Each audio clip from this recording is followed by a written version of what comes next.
জাতীয় নাগরিক পার্টি এনসিপির দক্ষিণাঞ্চলের মুখ্য সমন্বয়ক হাসনাত আব্দুল্লাহর গাড়িতে হামলার ঘটনায় গাজীপুর থেকে 54 জনকে আটক করেছে গাজীপুর মেট্রোপলিটন পুলিশ। অতিরিক্ত উপ police commissioner GMP Rabiul Islam জানান, আটক হওয়াদের মধ্যে দুজন হলেন গাজীপুর মহানগরের 13 নম্বর ওয়ার্ড যুবলীগ নেতা নিজামুদ্দিন এবং কাশিমপুর থানার শেখ রাসেল শিশু কিশোর পরিষদের সভাপতি মাসুম আহমেদ দীপু। এর আগে রবিবার সন্ধ্যায় ঢাকা ময়মনসিংহ মহাসড়কে একদল দুর্বৃত্ত হাসনাত আব্দুল্লাহর উপর হামলা করলে তিনি আহত হন।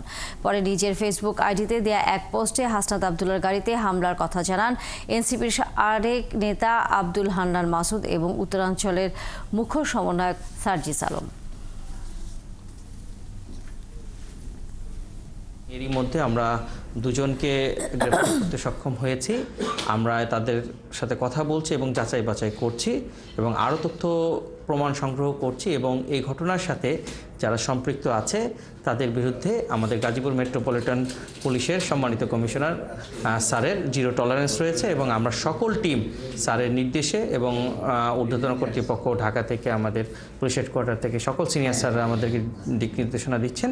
আমরা সবাই একসাথে কাজ করছি। এই ঘটনার সাথে যারা জড়িত তাদেরকে খুঁজে বের করার জন্য আমরা অলরাউন্ড মাঠে আছি।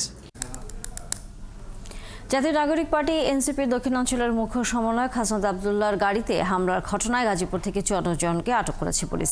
এ বিষয়ে বিস্তারিত জানাতে গাজীপুর থেকে যুক্ত হচ্ছেন সহকর্মী ইকবাল আহমেদ সরকার। ইকবাল, হামলার ঘটনায় অভিযান চলছে কিনা এখনো এবং নতুন করে আরো কাউকে আটক করা হয়েছে কিনা?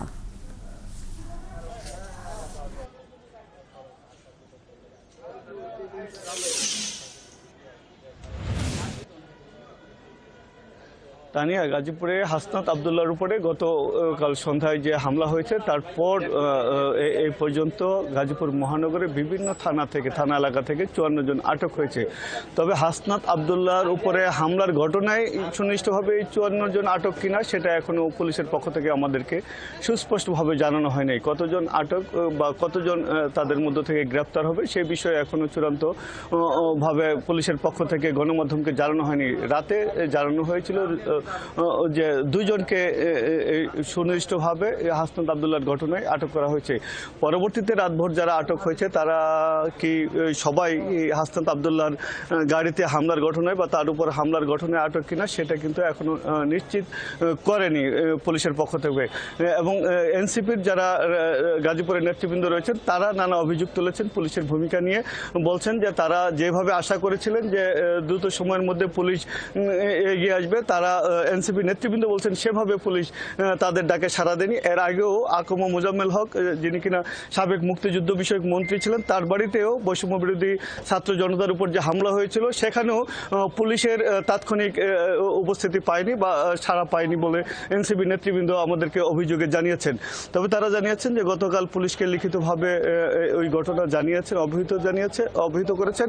আর আজকে তারা আনুষ্ঠানিকভাবে বাসন থানায় একটা মামলা দায়ের করবেন এবং মামলা দায়েরের জন্য এনসিপির যারা গাজীপুরের নেতৃবৃন্দ তারা হয়তো আরও আধা ঘন্টা পর বা 1 ঘন্টা পর আসবেন। আর পুলিশ বলছেন যে আরও জিজ্ঞাসাবাদ করা হচ্ছে। আরও জিজ্ঞাসাবাদের পরে যারা কিনা এই ঘটনার সাথে সম্পৃক্ত বলে প্রাথমিকভাবে প্রমাণিত হবে তাদেরকে এই মামলায় বা এই ঘটনায় গ্রেপ্তার দেখানো হবে। আর তাদের অভিযান চলছে, তৎপরতা চলছে। পুলিশ প্রধান যিনি গাজীপুর মেট্রোপলিটন পুলিশের, তিনি বলছেন গণমাধ্যমকে যে তার ধারণা যে হাসনাত আব্দুল্লাহরা যেহেতু পতিত সরকারকে তাড়িয়েছেন, আগের সরকারকে, সেই সরকারের লোকজনই এই ঘটনা ঘটিয়েছে এবং এটা গভীরভাবে অনুসন্ধান করা হচ্ছে, খোঁজখবর নেওয়া হচ্ছে এবং যারা জড়িত তাদেরকে ওই ছাড় পাবে না। মোটামুটি এই ছিল হাসনাত আব্দুল্লাহর যে আহত হওয়ার পরের পরিস্থিতি নিয়ে গাজীপুরের অবস্থা। তানিয়া, ধন্যবাদ ইকবাল আহমেদ সরকার। নিশ্চয়ই আমরা ফিরবো আবারও পরবর্তীতে এই বিষয়ে আরও তথ্য আপনার কাছ থেকে জানবার জন্য।